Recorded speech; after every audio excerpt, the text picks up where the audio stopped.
মরা ব্যক্তির উপরে গীতা রাখতে আমার নিষেধ নাই বা আমার আপত্তি নাই, কিন্তু আজকে তার কি কল্যাণ হবে? বললেন মানুষ মারা গেলে তার পাশে বসে গীতা পাঠ করতে হয়। বুকের ওপর রাখাটা শ্রেয় শুধু নয়, শ্রেয় হলো তার পাশে বসে গীতা পাঠ করাতে হয়। কারণ 50, 60, 80 বছর এই দেহের মধ্যে আত্মাটা ছিল। এই আত্মাটা, জীবাত্মাটা চলে যেতে ওই মায়াতে বারবার আবার দেহের মধ্যে ঢুকতে চেষ্টা করে। মায়া কাটিয়ে ওপরে যেতে চায় না জীবাত্মা। গীতা পাঠ করলে ওখানে আত্মাটার ঊর্ধ্বগতি হয়, আর নিচের দিকে আসে না। কিন্তু আমরা বুকে রেখে দিয়েছি। আরো অভিশাপ কি জানেন, আরো কলঙ্ক কি জানেন? এই গীতা মরার উপরে দিয়েছি মানে ও আর ঘরে তোলার জিনিস না, শ্মশানে রেখে আসে। রোদ বৃষ্টি ঝড়ে ধুলায় লুটায় যা ভগবানের হৃদয়। এই জন্য আমাদের জীবনে অনুষ্ঠান আর অনুষ্ঠান, লাইট আর প্যান্ডেল, হই হুল্লোড়, কিন্তু এই এই যে অন্ধকার থেকে বেরোবার যে চেতনা, যে আত্মজ্ঞান, সেটা কি আমরা লক্ষ্য করছি? এই জন্য গীতার উপরে আমরা সামান্য একটু আলোচনা করব আজ, যেহেতু গীতা জয়ন্তী, এবং এই দিনে আজ এদের সৌভাগ্য যে তিথিটা এরা পেয়েছে।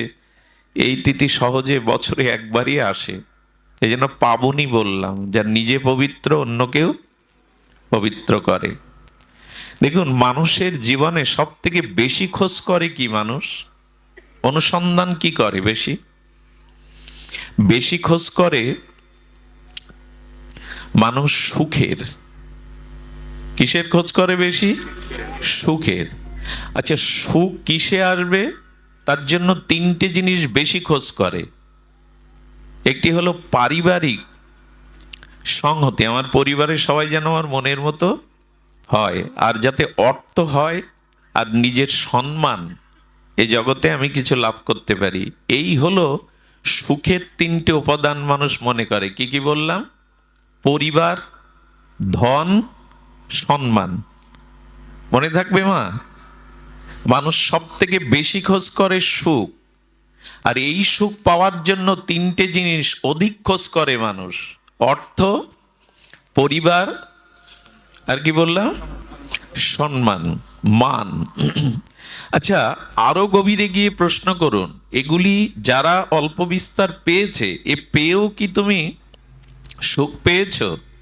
গভীরে যদি প্রশ্ন করি, উত্তর কি আসবে জানেন? সুখ পেয়েছি, কিন্তু এখন চাইছি শান্তি। সুখ পেয়েছি কিছুটা, কিন্তু এখন চাইছি, অর্থাৎ মানুষের মূল খোঁজ, মূল প্রয়োজন হলো শান্তির। তো এই শান্তি কি করে লাভ করবে? গীতার উপরে আমরা সামান্য একটু দেখি ভগবান কি বলছে, শান্তি কোথায়, শান্তি কিভাবেই বা পাওয়া যায়।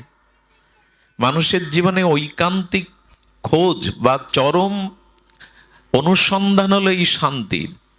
এখন আমি যেটি আপনাদের জানালাম, শান্তি পাওয়ার জন্য মানুষ অধিকতরভাবে তিনটি জিনিসের শরণ নেয়। প্রথমে হলো পরিবার, খুব ধ্যান দিতে হবে।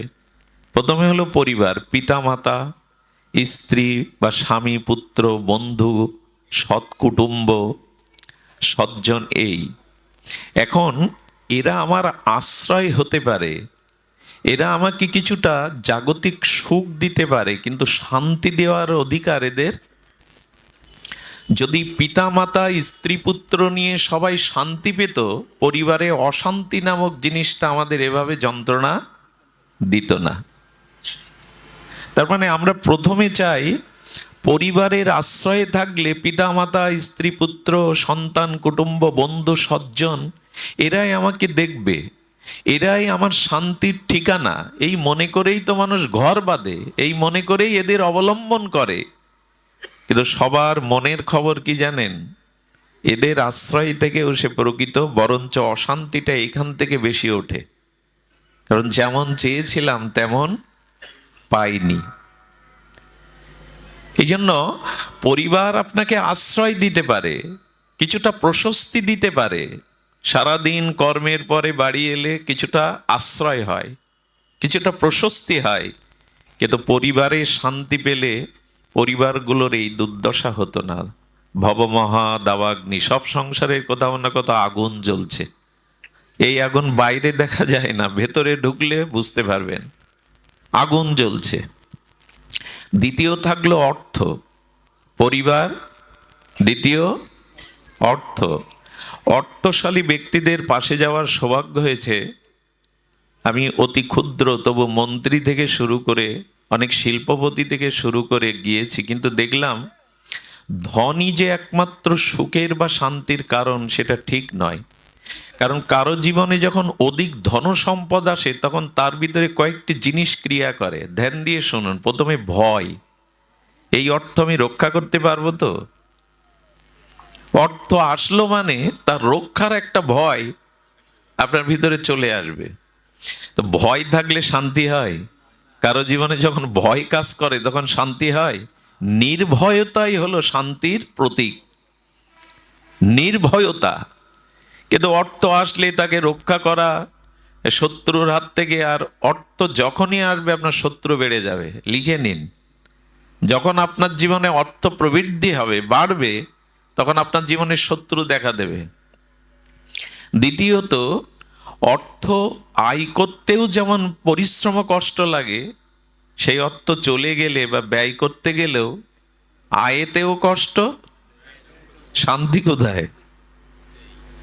তার মানে কি অর্থের প্রয়োজন নাই, অর্থ সব ছেড়ে দেবেন, তা বলা হলো না।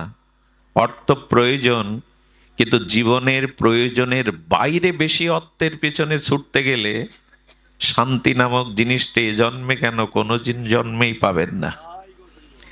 যেটুকু পেয়েছেন তার অধিক যদি চাওয়া থাকে, ওই চাওয়া আপনাকে দৌড়ে নিয়ে যাবে। হরিণ মরুভূমিতে জলের আশায় ছোটে, বালুতে সূর্যের তাপ এসে দূর থেকে বাতাসে মনে হয় জলের তরঙ্গ বইছে। মরুভূমিতে দেখবেন বালিতে সূর্যের কিরণ এসে পড়ে, আর অল্প অল্প মৃদুমন্দ বায়ুতে মনে হয় ওখানে জলের তরঙ্গ ঢেউ হচ্ছে। হরিণ এই ভেবে জলতৃষ্ণা কাতর হয়ে ছোটে, বালিতে জল পাওয়া যাবে? ছুটতে ছুটতেই মরে। অধিক ধনলিপ্সা আপনাকে ছুটিয়ে মারবে, শান্তি পাবেন না। তো ধনে শান্তি নাই, এটা দেখুন, না থাকলেও শান্তি নাই। কতটুকু থাকতে হবে এটা শাস্ত্র বলেছে, না থাকলেও সমস্যা। এই জন্য আপনার জীবন নির্বাহের জন্য যেটুকু প্রয়োজন সেটুকু অর্থ প্রয়োজন। আর সংসারী মানুষ যদি 1 টাকা আয় করে, 8 আনা সংসারের জন্য ব্যয় করুন, 4 আনা ভূত ভবিষ্যৎ সন্তানাদি রোগ শোকের জন্য জমা করুন, আর 4 আনা অবশ্যই সমাজের মঙ্গল কাজে, সৎ কাজে, গুরু বৈষ্ণব ভগবত সেবায় ব্যয় করুন। এই হলো 1 টাকার হিসাব সংসারীদের। 8 আনা সংসারের পেছনে ব্যয় করুন, 4 আনা সঞ্চয় করুন। সংসারীদের সঞ্চয় করা দরকার। মা লক্ষ্মীর হাতে আড়ি আছে, দেখবেন। লক্ষ্মী পূজা করেন না আপনারা? মার হাতে কি আছে? আড়ি। মানে বলা হচ্ছে কিছু কিছু সংসারী তো তুমি কিছু কিছু রেখে দাও, সঞ্চয় করো, এটা রোগ শোক বিপদে ভবিষ্যতে লাগবে। কিন্তু আর 4 আনা তোমাকে দীন ও দুঃখী, দরিদ্র আর সমাজ মানুষের কল্যাণে, সর্বোপরি ভগবত সেবায়, ভক্ত সেবায় ব্যয় করতে হবে। কিন্তু ওই হিসাবটাই ভুলে যায় আমরা। আর 4 আনা ওতে রেখে দিই, আর একদিন সব চলে যায়। মামলায় যায়, অসুখে বিসুখে যায়, না চোর ডাকাত নিয়ে যায়।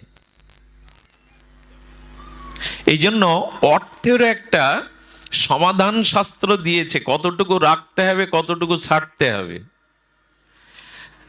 কৃষকরা বর্ষাকালে ধান রোপণ করে আল দিয়ে দেয়, ওকে কি বলে আপনাদের দিকে? আলই বলে।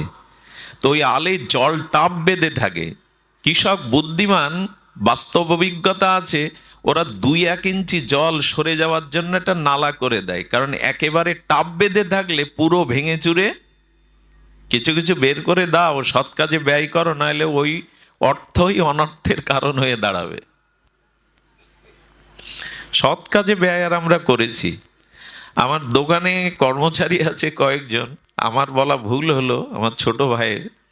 তো একদিন বলছে, বড়দা আমি ইমাম সাহেবের সাথে আজকে গন্ডগোল করেছি। এই জন্য তোমার চোখ রাঙা রাঙা, ফুলছো, জোরে জোরে নিঃশ্বাস নিঃশ্বাস কেন?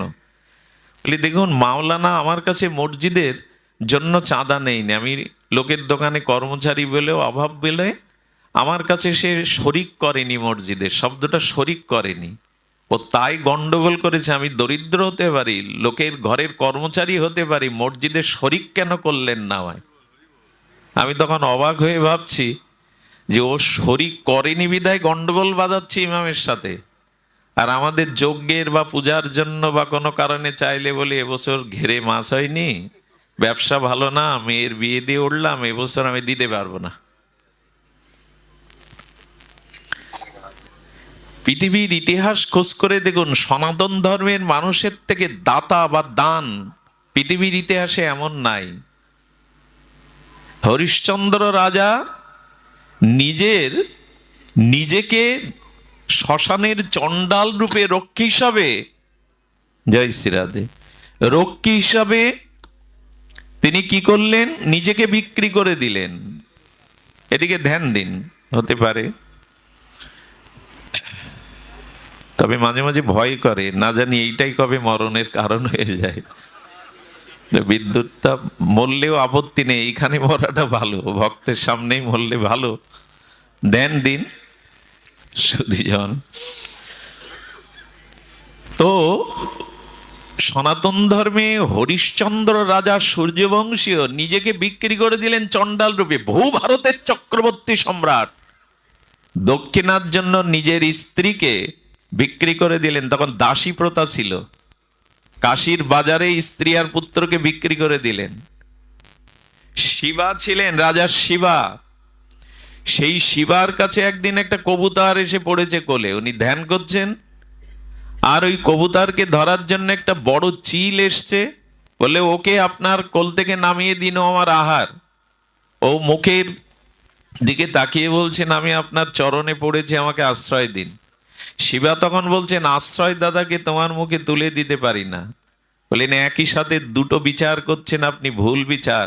ও আমার আহার না পেলে আমি মারা যাব, একজনকে বাঁচাতে গিয়ে আর একজনকে মৃত্যুর মুখে ঠেলে দেওয়া কর্তব্য নয়। উনি ধর্ম সংকটে পড়ে গেলেন। বললেন, আমি কি করতে পারি? বললেন, আমার গায়ের মাংস সমপরিমাণ যদি আমি কেটে দেই। বলে, রাজি আছি। কেটে দিতে দিতে দিতে দিতে পুরো দেহটা কেটে ফেললেন, তবু মাংসের ওজনের সমান হলো না। তখন বুঝলেন আমার উপর পরীক্ষার জন্য ধর্ম এসেছে আমার কাছে। উনি প্রকট হয়ে বললেন, দেখছিলাম তোমার দানের মনোভাব। এই জাতির মধ্যে কি করেছেন জানেন? দদিসি ঋষি অসুর বিনাশের জন্য, বেত্রাসুরকে বধ করবার জন্য, দেবতাদের কাছে বজ্র দেওয়ার জন্য নিজের দেহটাকে গাভী মার জিহ্বা দিয়ে চেটে চেটে হাড়গুলো দিয়েছিলেন।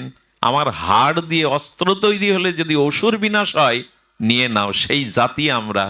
অথচ আজ দুর্গা মন্দিরগুলো, আপনাদের এই অঞ্চল ফরিদপুর, মকসেদপুর, ভাঙা ভালো মন্দিরগুলো, আমাদের এলাকায় দুর্দশা হলো চণ্ডী মণ্ডপে গ্রিল নাই, সেখানে উপযুক্ত সুব্যবস্থা নাই, জল পড়ে, আর বৃদ্ধরা বিকেলবেলা গিয়ে তাস পিঠায়। এই জন্য আমরা 50,000 টাকার অস্থায়ী প্যান্ডেল করতে পারি, কিন্তু মন্দির সংস্কার করতে পারি না। সেই দাতা সনাতনরা আজ আমরা অনেক পিছিয়ে গেছি। দানের থেকে শ্রেষ্ঠ কর্ম জগতে নাই। থাকলে কিছু দিন, আর না থাকলে জপ করুন। পরমহংস রামকৃষ্ণ বললেন, যার আছে সে মাপো, যার আছে সে মাপতে থাকো, দিতে থাকো, আর যার নেই সে জপো, সে ভগবানকে ডাকতে থাকো। দুটোর একটাই যদি না করি, তার মঙ্গল বা শান্তি কোথায়? এই জন্য অর্থের যথাযথ সদ্ব্যবহার হওয়া উচিত। তৃতীয় কি বললাম? একটি পরিবার চাই, একটি ধন, আর একটা হলো মান, মানে সম্মান। এই একটা প্রলোভন মানুষকে শেষ করে দেয়।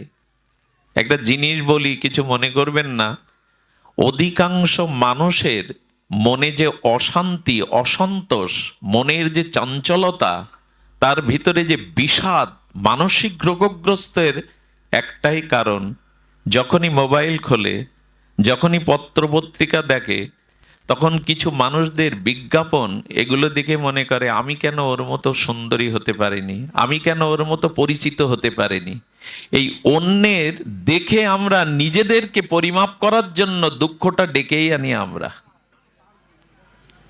সোশ্যাল মিডিয়ার এর অন্যতম একটি কারণ। আর একটা কথা শুনুন, যারা সফলতা দেখায় না, যাদের সফলতা দেখেন, ওরা 5 ভাগ দেখায়, 95 ভাগ ঢেকে রাখে। ওই যা দেখছেন ওটা ঠিক নয়, 5 ভাগ দেখায়। এই জন্য অন্যের সাথে কখনো নিজের তুলনা করে ব্যথা পেতে যাবেন না, আমি কেন ওর মতো। এই অন্যের সাথে যখনই তুলনা করতে যাবেন, তখন মানসিক অশান্তি আপনাকে ঘিরে ধরবে। অন্যের সাথে কখনো নিজের, অন্যের ক্যারিয়ার, অন্যের সৌন্দর্য, অন্যের সফলতার সাথে নিজে মাপতে যাবেন না। যেখানে আছেন সেইখান থেকে যদি সৎ হতে পারেন, আদর্শবান হতে পারেন, আপনি আপনার কাছেই জয়ী। এই জন্য অন্যকে অনুকরণ করে আজকাল কি হয়েছে দেখুন, এই যে কিশোর ছেলে মেয়ে বা যুবক যুবতীরা পথ হারাচ্ছে কেন? আজকে পেপারে দেখছিলাম কিশোর গ্যাংয়ের যে দৌরাত্ম্য, তারা সবকিছু হচ্ছে। এর কারণ কি? এরা যখনই এই অন্যের অনুকরণ করতে যাচ্ছে, সুপারম্যান হতে যাচ্ছে, ইচ্ছা করে যা কিছু করে ফেলবো, আমাদের গায়ে শক্তি আছে, প্রভাব আছে, এইগুলো দেখতে দেখতে অনুকরণ প্রিয় হতে হতে তারা পথ হারাচ্ছে। এই জন্য নিজেকে কখনো অন্যের সাথে অনুকরণ বা তুলনা করতে যাবেন না। আপনি আপনার মতো, সে তার মতো। বরঞ্চ ঋষি মুনি তাদের আদর্শ দেখে এগিয়ে যান। কারোর সাথে নিজের যখনই আপনি তুলনা করতে যাবেন, তখন পিছিয়ে পড়বেন। যদি বলেন মঙ্গলজি ভাগবত পাঠ করতে সেসব বলছো কেন? এসব বলছে এই কারণে, নারদের এই কথা, চারিদিকে খুব অন্ধকার এখন, খুব বড় বড় কথা বলে ভেসে গেলে পার পাওয়া যাবে না। আমাদের মূল জিনিসটাই শান্তিরই তো খোঁজ করি আমরা। সেই শান্তি পাচ্ছি না কেন? তার কারণই আমাদের ঋষিরা, আর্যরা, আমাদের ভারতীয় মুনি ঋষিরা আমাদের গ্রন্থাবলী, বেদ, বেদান্ত, উপনিষদ, শ্রীমদ্ ভগবত গীতা, ভাগবত এই বাণী বলছেন, অন্যের সাথে তুলনা করতে যাবেন না। একটা জিনিস বলি, শান্তির প্রথম অনুসন্ধান আপনার মনে। শান্তি কোথায়? মনে। একজন এসে বলছে, বাবা স্ত্রীকে নিয়ে আর পাচ্ছি না, কি করি বলুন তো? আমার জ্বলতে জ্বলতে তো পুড়ে অঙ্গার হয়ে গেলাম। এক কাজ করো, তাকে কিছুদিন বাপের বাড়ি পাঠিয়ে দাও। এরপরে শেষে কি বললো জানেন? বাবা ঘরে একা একা ভালো লাগে না, মনটা শূন্য শূন্য লাগে, কেউ একটু না বগলেও কি ভালো লাগে? আচ্ছা, অশান্তিটা, শান্তিটা কি ওর স্ত্রীতে না মনে? একটু কথা বলুন, কিসে? মনেই। শান্তি বাইরের কোনো পরিস্থিতি আপনাকে দিতে পারে না, আপনার মনই আপনাকে শান্তি দিতে পারে। বোঝা যায় মা? স্ত্রী বাড়িতে আসে তাই জ্বলছে, ঠিক আছে, সে বাপের বাড়ি চলে গেছে, এখন বলছে ভালো লাগে। কেউ একটু না বগলে, কেউ কথা না বললে ভালো লাগে, তার মানে ওর মনেই হলো শান্তি অশান্তির কেন্দ্র। মনটাকে নিয়ন্ত্রণ করতে হবে, মনের স্থিতি চাই। এজন্য ভগবান বললেন, শান্তি যদি পেতে চাও, আহা, তার প্রথম সূত্র হলো মন মনা ভব, মনটা আমায় দাও। এইখানেই শান্তির সূত্র, মনটা আমায় দাও। দেখুন মনের এমন ক্রিয়া, আমি আপনাকে 7 মিনিটেই এখন মন ভালো করে দিতে পারি গীতার অনুযায়ী। 2 মিনিট চোখ বন্ধ করুন, এখন করবেন না, বাড়ি গিয়ে করবেন। 2 মিনিট চোখ বন্ধ করে 3 মিনিট জোরে জোরে নিঃশ্বাসটা গ্রহণ করুন আর প্রত্যাহার করুন ধীরে ধীরে। 5 মিনিট ভাবুন, যে পরিস্থিতিতে আছি এই পরিস্থিতি আমার জন্য ভগবান ভালো রেখেছেন। 7 মিনিট আপনি বাড়ি গিয়ে করবেন, আপনার মনের অশান্ত ভাব অবশ্যই কিছুক্ষণের জন্য শান্ত হয়ে যাবে। 2 মিনিট চোখ বন্ধ করুন ধ্যানস্থ হয়ে, 3 মিনিট নিঃশ্বাসটা জোরে জোরে গ্রহণ করে প্রত্যাহার করুন ধীরে ধীরে। আর মনে মনে ভাবুন, যে পরিস্থিতিতেই আমি আছি ভগবান রেখেছেন, এটাই আমার মঙ্গল। 7 মিনিট একটু সময় দেন, দেখবেন আপনার মন শান্ত হয়ে গেছে। আমাদের ঋষিরা বলছেন, যে পরিস্থিতিতে আছো তাতেই আমি ভালো আছি, ভগবান আমাকে ভালো রেখেছেন, এই বর্তমান পরিস্থিতিটাকে, মনটাকে মানিয়ে নাও, বোঝাও আমি ভালো আছি। আচ্ছা, সৃষ্টিকে বদলানো যাবে? এই যে জগৎ যেভাবে চলছে আপনি বদলাতে পারবেন? সৃষ্টিকে বদলানো যাবে না, বদলানো যা যাবে শান্তির জন্য আপনার দৃষ্টিকে। সৃষ্টি বদল করা সম্ভব নয়, কিন্তু দৃষ্টি বদল করা যাবে। যেমন আকাশ থেকে বৃষ্টি ঝরছে, বৃষ্টি বন্ধ করা যাবে? কিন্তু বৃষ্টিতে আপনি ভিজবেন না, তার জন্য ছাতা ধরুন। বৃষ্টি বন্ধ করার প্রয়োজন নাই তো, ছাতা ধরুন, ছত্র ধরুন, আর আপনি ভিজবেন না। তেমনি সৃষ্টিকে বদলানো আমাদের কাজ নয়, এটা ব্রহ্মাও পারে না। ব্রহ্মাও তার সৃষ্টি থেকে ধ্বংস হয়ে যায়। ব্রহ্মা যা পারে না, আপনি কি পারবেন? এই জন্য আপনি দৃষ্টি বদলান, সৃষ্টি বদলান না, আপনি দৃষ্টি বদলান। দৃষ্টি বদলানো কেমন জানেন? কেউ যদি বলে জগৎটা যদি দামি চামড়া দিয়ে ঢাকা থাকতো, ধুলা লাগতো না, পায়ে কোনো কণ্টক বিদীর্ণ হতো না, কাটা ফুটতো না, তা কি সম্ভব? পুরো পৃথিবী চমড়া দিয়ে ঢেকে দেওয়া যাবে, চর্ম দিয়ে?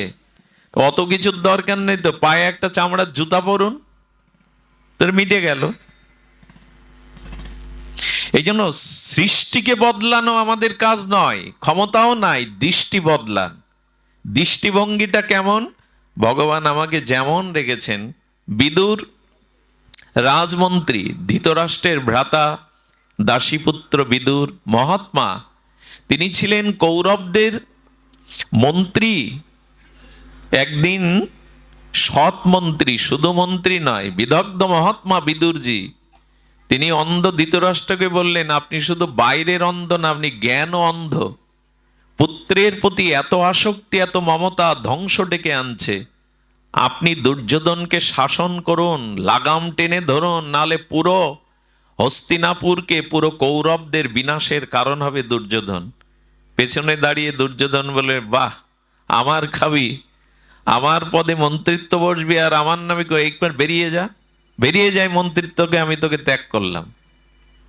নিজের সহধর্মিণীকে নিয়ে আর বনের পাশে ছোট্ট একটা কুঠির তৈরি করে, মাটির কুঠির তৈরি করে, স্বামী স্ত্রী সারাদিন ভজন করে, আর ওই বনের ফলমূল শাক পাতা দিয়ে ভগবানকে নিবেদন করে পায়, আর স্বামী স্ত্রী মিলে ভগবত কথা আলোচনা করে। বলেন, গোবিন্দের কত দয়া, ভগবানের কত দয়া। ওই পদে থাকলে আমি ভজন করতে পারতাম না, সাধন করতে পারতাম না।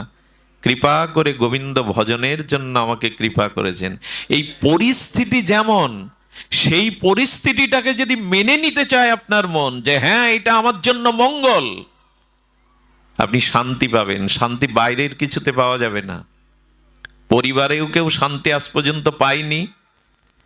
অর্থের দ্বারাও, ধনের দ্বারাও প্রকৃত সুখ হতে পারে ক্ষণিকের, শান্তি পাবেন না। আর মান সম্মান চাইতে গেলে তার বিপত্তিও আসবে। যেখানে মান আছে ওখানে অপমানও তুলে রাখতে হবে আপনাকে। আমি মাঝে মাঝে খুব কষ্ট পাই জানেন। 30টা বছর নিজের শরীরের দিকে তাকাইনি। ডাক্তার বলে তোমাকে 8 ঘন্টা ঘুমাতে হবে, নাহলে তুমি বাঁচবে না। হার্টের প্রবলেম, প্রেশার, কোলেস্ট্রল। 30টা বছর ভালো করে ঘুমাইনি আমি কোনোদিন, 2 ঘন্টা 2.5 ঘন্টার বেশি। এর পরেও দিনের পর দিন এইভাবে ছুটে চলেছি। যারা জানে তারা জানে,